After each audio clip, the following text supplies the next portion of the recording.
My wife blew up at me and accused me of cheating, saying she had proof. She refuses to show me it, so now I need to show her actions have consequences by divorcing her. Posted by u/OK_cartoonist5220. I, 44M, have been married to my wife, Grace, 42F, for 13 years, together for 16. Quick backstory, I met Grace around the time I got out of the military. It was a medical discharge, and I met her while I was at the hospital for surgery. She was a nurse on the floor where I was staying, a single mom, divorced for a couple of years. I left the military, went back to school, and now I work from home as a software engineer, more or less. We started dating and took it slow for the first couple of years because of her daughter, Maya, who was 5 at the time. Grace is still a nurse, and Maya is now in college. Until last month, I would have said that our marriage was pretty solid.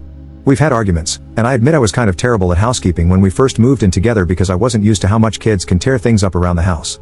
But other than that, it was good. There were no step-parent issues. I had an active role in Maya's life because her father lives overseas for work. We went on dates, and intimacy has always been great. We wanted kids, but it wasn't in the cards for us. Honestly, I'm a bit blindsided. I've had friends who were blindsided by divorce, but I never understood how. Usually, there were problems they glossed over, and then suddenly their wives would leave them, and they just didn't see it coming. But the rest of us could see it coming from a mile away. So here I am saying the same thing, and maybe I just missed something huge. The past few months, Grace has been more stressed than usual. Ever since COVID, she's been burnt out, and I asked her multiple times if she wanted to quit her job, at least for a couple of years. I thought the burnout was coming to a head. She was withdrawn and angry. She snapped at me constantly and ridiculed Maya over everything. But she's my wife, and she was traumatized by the pandemic, so both Maya and I were understanding. We would do okay with just my salary, so last month I sat her down to suggest again that she quit and take some time off to heal. Then everything blew up. She started yelling at me, saying she knew what I was doing and that she'd known for months. She claimed to have proof. I didn't know what she was talking about at first, but it didn't take long to realize she was accusing me of infidelity. I can't lie, I was angry as hell. I opened my phone, handed it to her, and told her to go through it. I then got my laptop, unlocked it, and told her to go through that as well. The whole time, she kept shouting at me about some other woman. I don't have traditional social media accounts. I'm on Lobsters, Hacker News, and I have a Reddit account. I told her to check everything. There's no secret Facebook, Instagram, or anything like that. No messages from anyone. I even opened Discord and Slack, everything I could think of. But she wouldn't even look at it. She just got angrier and angrier, and then she picked up my laptop and threw it. That's when I had enough and left. I went to my parents' house. All the while, Grace was texting, calling, and leaving increasingly unhinged messages about this woman she was convinced I was with. When I got to my parents' house, I called her once and told her I needed a few days because I was too angry to talk. The next morning, my sister called and told me that Grace had also called her multiple times to check if I was really there. After a few days, I called Grace to talk, and at first, the conversation was productive. She apologized for throwing the laptop but said I made her so angry because I was being so calm. I told her I wasn't calm. I was furious because I was being accused of cheating on my wife. But I felt it was better to try to talk it out than to start shouting, which I didn't think was a good idea. Then she got angry, accused me of twisting her words, and things quickly fell apart. She started going on and on again, insisting that she knew I was cheating and that she had proof. I asked her what proof she had because I wanted to see it. I don't remember how we got to this point, but she said she was going to send everything to the lawyer. I responded by saying fine, send a copy to mine because this was going nowhere. She got really quiet after that and asked if I was serious. I told her I wasn't going to stay in a marriage where my wife thinks I cheated on her but won't tell me why. We ended the call there, and I've been at my parents' house since. My dad is on my side. My mom thinks Grace is just having a rough time and believes we can talk this through. My sister is upset that she got dragged into it, so she thinks we're both at fault. Maya is miserable because she's being torn between me and her mom. I feel like maybe I jumped the fence and should have stayed calmer. Edit. My morning meetings are finally over, and I need to concentrate on my job, so I'm logging out for the day. I'm going to talk to my mom to see if she'll reach out to Grace and suggest therapy, couples therapy, etc. I believe those of you who suggested missing reasons are correct. Something is causing this. I just don't know if it's something I've done, stress in her life, or if it's full-on projection. I don't think it is, but you never know. I'll reassure Maya again that she has a place here no matter what. As far as I'm concerned, she's my daughter, and of course, she has a place here if she needs it. However, I also won't try to pressure her, considering that's her mom, and I know this situation is pulling her in two directions. Edit. Okay, so I took a quick break and thought I'd come back to read a couple of comments, but there are way too many to go through. However, there seems to be an overall theme, so I'll try to address it quickly here. 1. Someone asked if I was cheating. I understand why you'd ask that. I never explicitly said it in the post. But let me assure you, no, I'm not cheating. I never have. Granted, those are just words, and I'm sure some might think I'm lying. But I love my wife. I never wanted to cheat. I'm not a saint. I've been attracted to people, But the thought of cheating has never crossed my mind. 2. A lot of people think she's cheating on me. Again, I don't think so. She's home every night at the same time, and she doesn't hide her devices. Could there be someone at work? Yes. Do I think she's cheating? No. But as many have pointed out, those can be famous last words. 3. Talking about divorce and staying calm. I have PTSD, and over the years, I've worked a lot in therapy to process intense emotions. It's why I stay calm, not because I actually feel calm, but because if I don't, I get overwhelmed. The talk to my lawyer comment was one of those moments where I didn't process well. I don't think it's a good idea to divorce her after over a decade together because of what's happened in the past month. On the other hand, I know that because it's not a safe place for me mentally right now, I'll stay at my parents' house until we get this resolved. 4. Could it be hormones? Yes, it could be. However, my wife is already taking hormones due to a medical procedure she had in her early 30s. As I mentioned, it wasn't in the cards for us to have kids. She usually sees the doctor every 6 months to check her levels, and her last appointment was in March. However, her mood changes started before that. 5. Mental health issues? This is what I think it is, personally. As I mentioned, Grace has been building up to burnout for a while now. These mood changes started some time ago, which is why I initially suggested she take time off work and brought it up again last month when she blew up at me. I believe this is stress related, and that's why I haven't actually contacted a lawyer. I hope my marriage can be saved. I think I just wanted reassurance from a neutral third party because I'm so far out of my depth here. 6. To those who say not to get my mom involved, my mom already is. She and Grace are incredibly close, and she's been calling Grace every day to check on her. Grace has no contact with her own family, so I'm not really involving my mom as much as just asking her to suggest marriage counseling the next time she calls. I certainly don't want to involve any other parties in this, so I'm not going to contact a friend to talk to my wife. 7. I haven't been completely out of contact with my wife since I left. I probably should have clarified that. She messages me, and sometimes it's the same silly stuff we've always talked about, like random memes she's found or things her coworkers are doing. But other times, she's begging me to just tell her the truth. I'm mentally exhausted from all of this and at the end of my rope. I've suggested therapy a couple of times already, but it hasn't gotten anywhere. Hopefully, my mom bringing it up might help. I think that's everything. I want to add, though, please don't disparage my wife. I'm upset over this because my wife is a great woman. She's smart, funny, and sweet. She's been a wonderful mother, and that's why I've been so worried these past few months, because this behavior is so out of character for her. Update 3 days later. I'm sorry if this isn't the right community, but my friend suggested it, and I thought maybe it might be the right place to vent or get advice.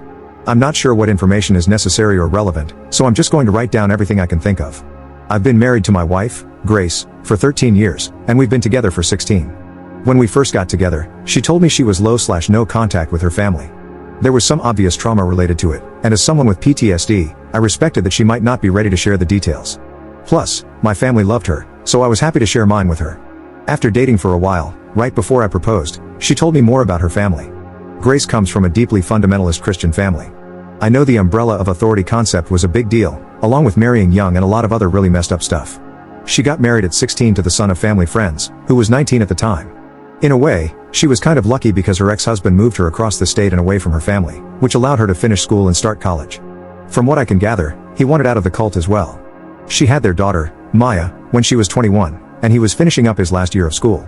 When he completed school, he went off to grad school in Europe, and she moved back home to her family.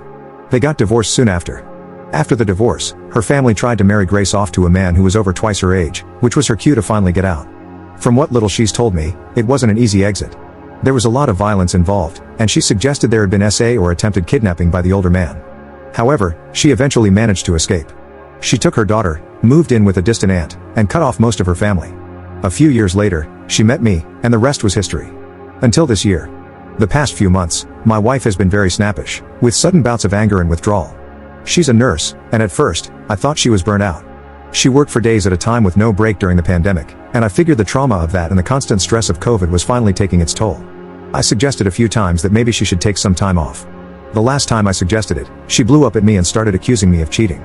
It was an intense fight, she said she had proof, and when I asked to see it, she threw my laptop. That's when I left. We had another fight over the phone a bit later, where she said she'd send the proof of my infidelity to a lawyer, and I told her to pass it on to mine. After that, we mostly communicated via text, with her mostly sending me updates about work or silly memes. Periodically, she would plead with me to tell her the truth about the cheating, but I had no idea what she was talking about. For the past few weeks, I've been waiting to see what proof she had, hoping she would talk to me more than just sending a few memes here and there, anything to clarify the situation. I've been living with my parents, and it's been incredibly stressful. I thought I was never going to find out what was going on until a few days ago when she showed up at my parents' house to talk. Finally, she told me the proof of my cheating. Her coworker had claimed to have seen me with another, much younger woman. So okay, I can handle that. I ask some follow-up questions. What did she look like? Where was this? Etc. I quickly figure out that she's talking about Maya. We sometimes go to the hospital to have lunch with her, and her coworker must have seen us together. Simple mistake, right? Except my wife knew that her coworker was describing Maya and was more or less suggesting that I was cheating on her with the child I helped raise and who calls me dad. I tried not to get angry because I know she has a lot of trauma related to older men being with younger women, especially after what her parents tried to force her to do. But at the same time, I felt disgusted and betrayed that she'd ever think I'd do something like that. The conversation quickly devolved into another argument. During that argument, she admitted that it wasn't just any coworker, it was her first cousin, Shalia. And Shalia is still in the church. It all started tumbling out. She's been hanging out with Shalia during downtime, calling and talking to her dad, the same man who tried to marry her off to someone older than I am now. She's even been going to church meetings again when I thought she was at work. And you know what? The church stuff wouldn't be a problem on its own. If she wants to be Christian, that's her choice. But the issue is that everything she's saying is a contradiction to everything else she's been saying. First, she claims I'm in my prime years for having children. I'm 44. I'm past my prime for kids. Maya is 21, and while I'm thrilled to have her living at home, I'm also thrilled that she can clean her own bathroom. Because my dad is secular Jewish, according to my wife, he's evil, and that evil is passed down to me. My mom is even more evil because she was supposedly Christian, though she never really was. Her family was lapsed Catholic, and I'm not sure she's ever even been to Mass. But because my mom turned her back on the church and didn't raise me as a Christian, that's also evil. This is the same woman who loves my wife probably more than she loves me, yet now, according to my wife, she's a sinner and deceitful. But more than all of that, the part that makes me the sickest, the part that pushed me to actually call a lawyer, is that my wife suggested our daughter, this brilliant, amazing kid who loves her mom so much, is somehow to blame because she's young and flaunting herself. It's all jumbled up in my brain. There was so much more. She went on for what felt like hours before I finally asked her to leave. She claimed I wasn't a good provider because she had to work. I reminded her that I had been suggesting she take time off from work, but evidently, that was proof that I was just trying to isolate her from her family. There were so many tangents and conspiracies, like the idea that my suggesting she get therapy, which I've been doing since before the pandemic, and especially after, was actually me trying to brainwash her to be okay with me having an affair with Maya. I don't understand any of it. I don't know where to go from here or how to even begin. That evening, after my wife left, Maya called me in tears because her mom had said some really awful things to her. So I told Maya to come stay with my parents and me, which just added fuel to the fire. Now, Grace thinks we're living together. I called a lawyer, and I think my marriage is over. I don't know what to do. I can't tell where the fundamentalist beliefs end and the conspiracy theories begin, or what I'm even supposed to do to fix things, if fixing things is even possible. I don't know how I miss things falling apart to this extent. I'm completely lost. Update 2 1 week later. I saw my wife earlier today. I wanted to sit down and start discussing what divorce was going to look like between us. We have over a decade of our finances, our home, and our lives intertwined. I've been paying for Maya's school, and it's her job that provides most of our insurance coverage. I put the down payment on our house, but she's paid off just as much of it as I have. We'll have lawyers handle all of this, but I wanted to look her in the eyes and make her see the reality of what she's doing. Divorce isn't just a word, it's a real, concrete thing. The lives we've been living will be over as we know them. We're not old, it's not like we can't move on from this, but at the same time, I've been her husband for so long that I don't know who I am without her. When I got home, I started drinking and haven't stopped all evening. It's effing stupid, don't do what I did. I just couldn't stop. I kept seeing her sitting across from me, refusing to look at me. I don't know her anymore, and I'm not sure if I ever did. My therapist talks about masking, right? Because of the PTSD, ADHD, and all that. I mask a lot with coworkers or clients, but I never had to mask at home. And now I'm wondering if, throughout this entire marriage, she was just masking being happy with me. It's devastating to wonder if she was miserable the whole time. Did she choose me because I was stable and a good father figure for Maya? I'm not ugly, but I'm not handsome either. Our bedroom life was good, or was it? Was she just going through the motions because of what she learned as a kid, that she had to please her husband? I feel sick thinking about it. I feel like I might have unknowingly abused her because I don't know how much of it was really her and how much was just the programming she went through in that church. And Maya, Christ, Maya is just, she's not doing great. She's trying so hard to be stoic and strong, but she's my baby girl. I taught her how to fish, and she's better at it than I am. She taught me how to knit when I was having trouble with work during the pandemic and struggling with the lockdown. She's such an amazing kid, and she's hurting, and I hate Grace for that. I hate her for hurting our kid. But I love her, and that hurts too. I don't know what the point of this was. I came back to read over the theories about her cheating on me or going through menopause. I thought what we had was fixable. I thought if I worked at it, we could change things. And it's just over. It's so effing over. Let that be a lesson, sometimes things just end, and there is nothing any of us can do about it.